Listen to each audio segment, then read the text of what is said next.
right, welcome to City Topics, an Orlando City podcast. This is Ian. We're here with Paul today. Paul, how you doing?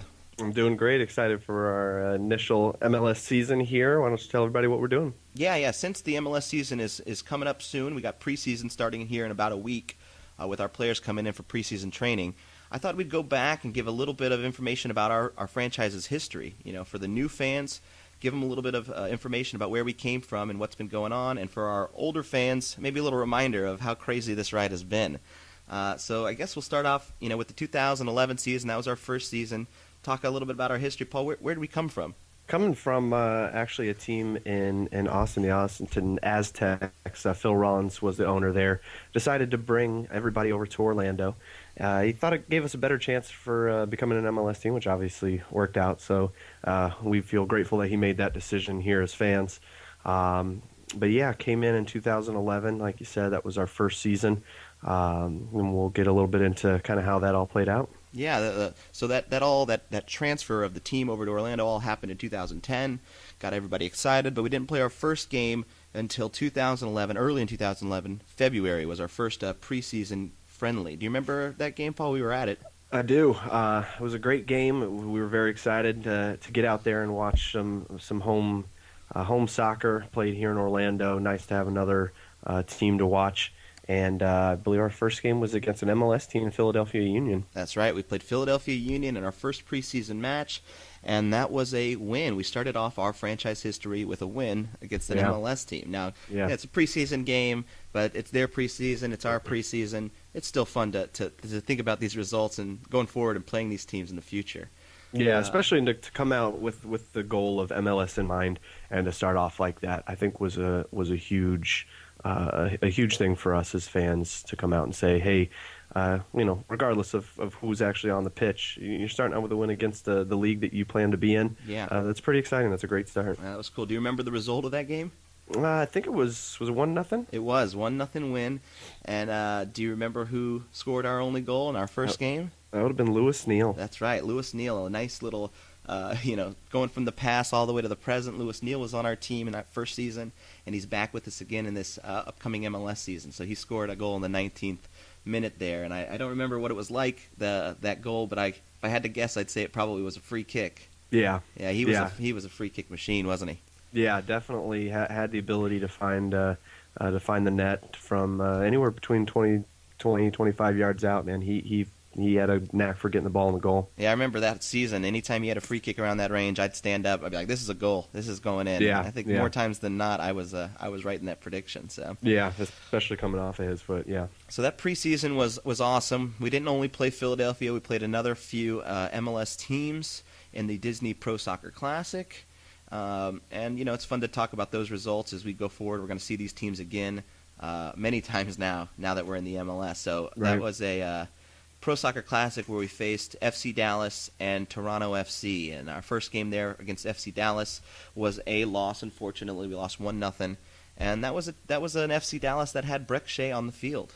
Right. Another player that's going to have a future with us here. We brought him back from another interesting tie from Stoke City over in England. So that's going to be fun to have him back. But, yeah, I definitely remember, and we'll touch on this kind of as the season goes, but I'm pretty sure he was playing left back during that game. Yeah, during that tournament at least. I remember seeing him in the back, yeah. Yeah, and that's going to tie in because there's going to be a lot of discussion as to where he's going to play and how he's going to fit into our current roster and what position he might play. So, but made a big impact. I'm pretty sure he assisted their one goal, if I remember correctly, and definitely had a lot of impact on the field. Yeah, and then our last game in that little tournament was against Toronto. We did beat them 1-0.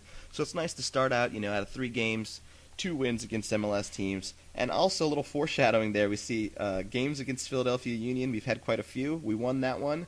I don't think we ever lost to them as we go forward. And then a loss against FC Dallas, another string of foreshadowing, because I think we lost to them quite a few times in our 4 years in some heartbreaking games. Yeah, we'll talk about another one of those, particularly in this year. But that's right. Definitely a lot of history with those two squads. So that preseason was a good way to start out everything, and then we went into that season and we really did good. We dominated the league there. We ended up first in the table, so we won the regular season. That was with 51 points. It was 15 wins, 6 ties, and only 3 losses, with Orlando City putting away 36 goals in that season and only conceding 15. So that's a pretty good record there to start your first season in Orlando. For sure. And just some notable stat holders from that year. Our leading goal scorer was Maxwell Griffin with 9 goals that season, and Jamie Watson with 8. So a name there that everyone's familiar with, and a name that maybe some people have forgotten. Definitely some of our old fans will remember Maxwell Griffin, but everybody will remember there Jamie Watson. Yeah, Max had a lot of impact. He was a very skilled forward for us for a couple of years, and a very exciting guy to have and to watch. And Jamie, as you said, I mean, huge impact on and off the field. He was a huge part of building not only a skilled team, but building a fan base. He was out and about, him, and as well as our keeper, Miguel Gallardo. Yeah. Those two guys just really had a lot of impact in building our squad, building our fan base, and making us what we became today. Yeah, that was those guys were really important. A couple things I wanted to point out about that season. That's our leading goal scorer there with Maxwell Griffin with 9 goals. That's not that many goals when you think about the next few seasons when we've got guys tallying 15, 20 goals a season. But yet we still put away 36 goals that season. So that tells you a little bit about where our goals were coming from when we started this franchise out here in Orlando. It's coming from many people scoring few goals. Right. And I think that's an interesting thing to point out. It might be something that we keep doing when we go into this first MLS season. Yeah, our play style, Adrian Heath, adapts a play style that doesn't focus around one primary goal scorer. Obviously certain people will have a knack and tally those higher totals, as you mentioned, but he has a way of getting our backs up front, getting our midfield involved, and we are able to put the ball away from many different spots on the field. Yeah. So just to point out a few other names that you'll recognize going here into the future, some names from that first season in USL. Those names are Luke Bowden, Kevin Molino, Lewis Neal. Those are guys who are going to be with us here going into our first season of MLS play. Yeah, Bowden, Molino, both from the beginning, all 4 seasons have played with us, and going to continue on as our MLS squad grows. Lewis Neal, obviously, having our initial season there, having a tie coming from Stoke City as well in his past. But then we lost him to DC United, where he had an excellent few years. Big goal, I believe it was last year, but it'll be nice to have him back, as he makes a lot of good contribution. Yeah, another name in there that you might be familiar with, or you might hear going into the future, is Ian Fuller. And at this point, he was a player. And he was on the field scoring big goals, making a big contribution out there, but no longer on the field. He's our assistant coach going into the MLS. So. Yeah, clearly a big impact as the front office decided to keep him around. Again, not so much on the field anymore, but to sign him as an assistant coach. He clearly had a big impact on our players and will continue to do so in the future. Yeah, cool thing here to point out, Molino was out there, big contributor, played a lot of minutes, only put away 2 goals that first season. And I think that's interesting as we see him grow and change through our history and going into our future, that he wasn't a big goal scorer to start out with. In fact, Lewis Neal there had more goals than he did with 4. Just a nice little, trivia tidbit there for you. Yeah, he'll hear a little bit more of his development as we go through the history here. Yeah, a couple other names I wanted to point out. They're not in the squad going into MLS, but they're huge. They're legends for our history. And those are our solid guys in the back. Robbie Valentino, and you already touched on it, Miguel Gallardo. Those are big names, big players. They have a lot of impact on our history, and you'll probably hear their names going forward. We'll probably be comparing defenders and goalies to Rob Valentino and Miguel Gallardo in the future. Yeah. When you see how those guys impacted our squad for 4 years, being here, being big playmakers, and especially those guys on the defensive side. The new guys obviously it might be a different skill level if you want to call it that, but those guys did a lot for our team, and as you go forward, you want to compare them to the guys who made impacts, and we'd love to see guys step up into those roles and be as good or hopefully better. Obviously, you hope from that from your new players. Yeah, I think that's interesting. Some of these players are going to come in from other franchises or other clubs, and they're going to think they're starting fresh. But really, we have history in those positions, and they have to stand up and play up to the level of the guys that were there before them. They're going to have to fill the shoes of Robbie Valentino and Miguel Gallardo and all of our players. So it's not a fresh slate for them. We've got some expectations. So. Now, coming into a new league, obviously, again, you'd expect maybe a higher level of competition, a higher level of skill, but to dominate as we did that year and kind of going forward, and again, we'll recap that, but to come in and dominate as we did the first year, you got to be good to do that well and to do that well consistently. So definitely have a lot to live up to. One other name just to kind of keep in mind as you might see going forward, but a guy who had a big impact on our team that year, Lawrence Olam, who currently plays for Sporting Kansas City, I believe. That's right, yeah. Yeah, so he had a big impact on our squad that year as well, and was able to make a jump in the MLS.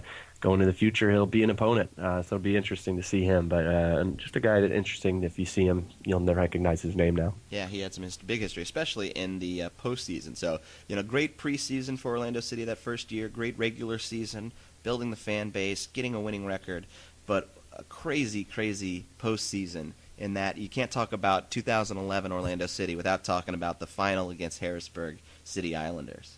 Yeah, that was a big game. That was definitely a big game. Very exciting, down to the wire. I'd say as far as history goes, this is probably the game to top. One of the biggest games we had. First year, going to the finals at home, and crazy turn of events. The match was incredible. It started out, back and forth. Ended up getting a red card for our goalkeeper, Miguel Gallardo, about halfway through the game. So we're playing down a man. And nobody scores in this game until the 89th minute, and that's Orlando City goes ahead. I believe that was a Lawrence Olam goal, the guy you just talked about. Yeah. And that puts us ahead in the 89th minute. Crowd goes crazy. We scored late. We could put this thing away. Of course, nothing's fun or nothing simple in Orlando City history, so it's not that easy. Harrisburg ends up tying the game up in the 5th minute of stoppage time. So we go into overtime. They score early, 5 minutes into extra time. They have the lead 2-1, and it's not until the 115th minute that Orlando City puts away a PK to tie the game up again in extra time. You think that would be exciting enough? Nope. We go to PKs, and we finally win 3-2. But that's only after our backup goalkeeper, Sean Kelly, stops 2 PKs. I mean, how big is that to come off the bench on a final game and have that kind of showing? Yeah, again, just as we mentioned with the goals, it's not all about one guy. We've done a good job of building a squad that we can get production from anywhere on the field and from anybody coming off the bench, and to have our backup goalkeeper and make those plays, continue to play well through the second half and into stoppage time, and then even in the PKs, 2 stops. That's huge. That's huge. Yeah. All right. So one more thing I want to talk about before we wrap this up, and that's our U.S. Open Cup history. For the Lamar Hunt U.S. Open Cup. That's a tournament where all levels of U.S. soccer get to compete to kind of put at the end who was the best team in U.S. soccer that year. And so that's where you get to see Amateur League, Professional Development League, USL, MLS, all competing together to win that U.S. Open Cup. We've been playing that for the last 4 years. We'll play that in the future, so it's a big part of our history I want to touch on.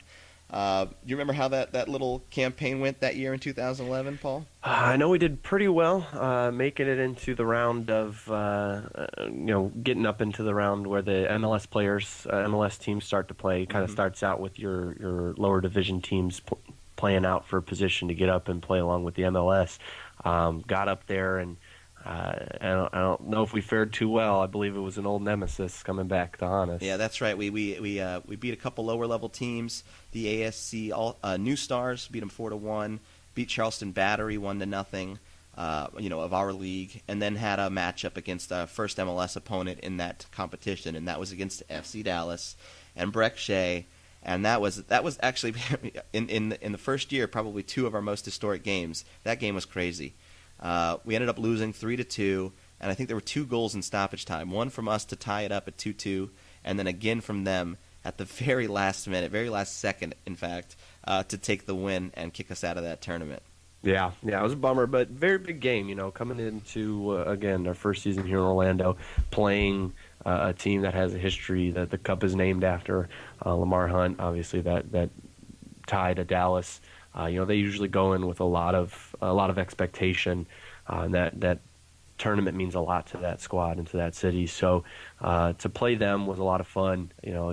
I think some people come into those tournaments thinking when you're playing the lower level teams that you might not have as much of a fight put up against you, but we did really well. And they definitely had to bring more of their skilled players, I think, than would be expected. Yeah. All right, so getting here towards the end of this little session, we want to keep these podcasts short and sweet. So that's the 2011 history of our Orlando City Lions. Just a little fact there to end it out. There was no purple kit in Orlando City in 2011. Not at all. We had a home kit that was white and an away kit that was red. So Yeah. just a little trivia fact there. The purple kit didn't make its appearance until next season, which we'll cover in our next little installment of this series of Orlando City history. So these are our thoughts and opinions, and this is what we think were take-home points from 2011. If you got anything to add, feel free to put it on the comments page below this post, and get the conversation going. Let's talk about our history. So that's it for the 2011 season of Orlando City history.